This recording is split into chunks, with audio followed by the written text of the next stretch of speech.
All right, today we are cracking the code on a seriously tough AP biology question. We're going to dive deep into cellular respiration, and I'll show you not just the science, but the actual strategies you need to lock in a perfect score. Let's get into it. So let's start with a bit of a riddle.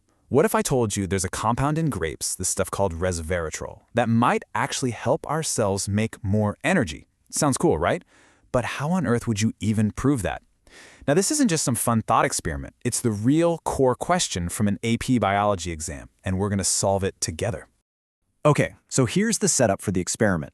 Researchers take this resveratrol and dissolve it in a solvent called DMSO.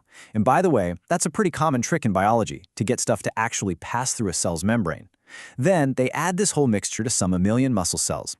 The big question is, does this stuff actually boost the production of ATP, our body's main energy molecule? So, this resveratrol riddle, that's going to be our case study. By taking this one question completely apart, we're going to see exactly what you need to know and what skills you need to have for the AP Bio exam. But before we jump to the answers, we've got to understand the cellular machinery that's actually doing all the work here. At the very heart of this question is one incredibly important molecule. You can think of it like the cash in your wallet, or the electricity that powers a whole city. It's the universal energy currency that makes everything happen. Let's talk about ATP. ATP, which stands for adenosine triphosphate, is basically the energy packet for all known life. I mean, every single time a muscle tightens, a nerve sends a signal, or a new piece of DNA is built, it's ATP that's paying the bill. Without a constant, steady supply of it, life just grinds to a halt. The entire reason we eat and breathe, when you really get down to it, is to make ATP. And this image just lays out the beautiful cycle of energy on our planet. You've got plants using sunlight through photosynthesis to make organic molecules and, of course, oxygen. Then we come along and use those exact molecules and that oxygen for cellular respiration, which generates all that ATP in our mitochondria. It's just this perfect self-sustaining loop. And this brings us right to the first part of our AP question. What's the big deal about using oxygen? Well, it's all about getting the most bang for your buck. Aerobic respiration, the kind that uses oxygen, can squeeze about 36 ATPs from just one little molecule of glucose. But fermentation, which is kind of the cell's backup plan when oxygen is low, only nets you about 2 ATP. That is a massive 18 times difference in your energy payout. So where in the world does that enormous ATP payoff come from? To figure that out, we have to go inside the ATP factory itself, the electron transport chain. This is the final, most productive part of cellular respiration, and it's all happening deep inside those mitochondria. Here's the roadmap for the whole process. Cellular respiration isn't just one thing. It's really like a 3-act play. Act 1 is glycolysis, out in the cell's cytoplasm, where glucose gets split. Then for Act 2, we move into the mitochondria for the Krebs cycle, which breaks it down even more and loads up these special electron-carrying molecules. And then for the grand finale, those carriers drop off their high-energy electrons for the main event, oxidative phosphorylation, which is all powered by the electron transport chain. Okay, and this image shows the core mechanism beautifully. The electron transport chain, or ETC, is just a series of proteins lined up in the inner mitochondrial membrane. As these high-energy electrons get passed down the line, kind of like a bucket brigade, they give off a little bit of energy, and the cell uses that energy to pump protons, those are hydrogen ions, from the inside to the outside, building up this really powerful gradient. It's almost like building up a huge amount of water pressure behind a dam. So what happens when the electrons get to the very end of the line? Where do they go? This right here is oxygen's star moment. Oxygen is the final electron acceptor. It swoops in, grabs those used-up electrons, and that prevents a massive traffic jam, which keeps the whole assembly line running smoothly. Let's walk through it. Okay, step 1. These carrier molecules, NADH and FADH2, drop off the electrons. Step 2.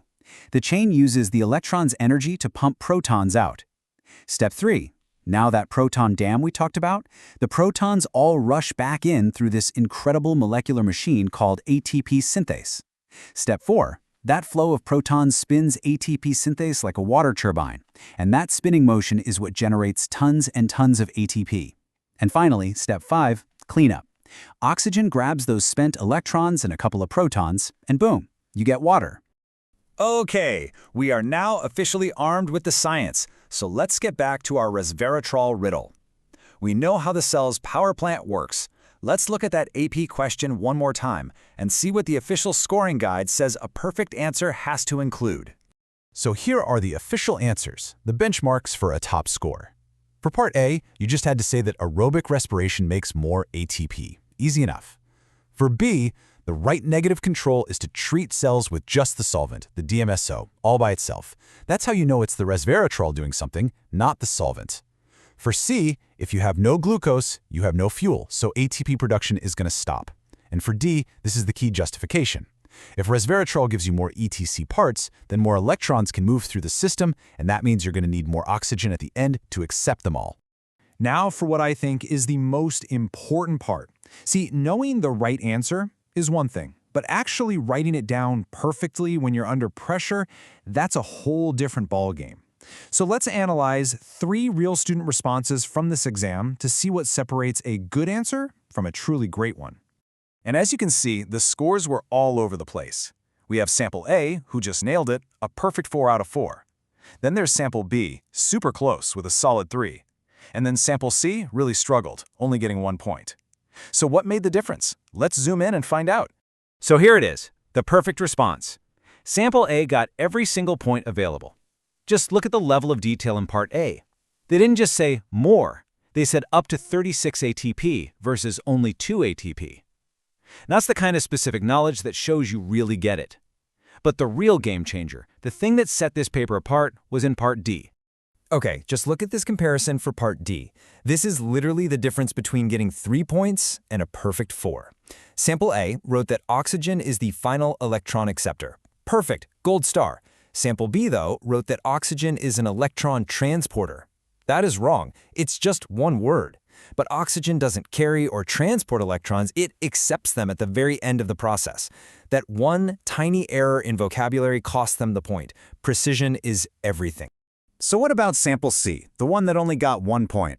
Well, the problems here were being way too vague and just not understanding experimental design. Instead of saying more ATP, they just wrote more output. More output of what? It's too generic. And they got the negative control wrong, which shows they didn't really get the point of the experiment in the first place. So what are the big takeaways for you here? First, be specific. Don't just say more. Use numbers like 36 ATP versus 2 ATP. Second, your vocabulary has to be precise. Final electron acceptor and electron transporter are not the same thing. Third, always justify your claims. Connect the cause to the effect. And finally, you have to understand the why. Don't just memorize the steps, you need to know the role that each part plays in the whole beautiful process. You know, we started this journey with a simple compound from grapes, and it took us on this incredible tour deep inside the microscopic engines that power our very lives. It just goes to show you that the answers to some of the most complex questions in biology really come down to understanding these fundamental processes. And it leaves you with a pretty cool question to think about. If this one little compound can do all this, what other amazing secrets are just hiding out there in nature, waiting for us to find them?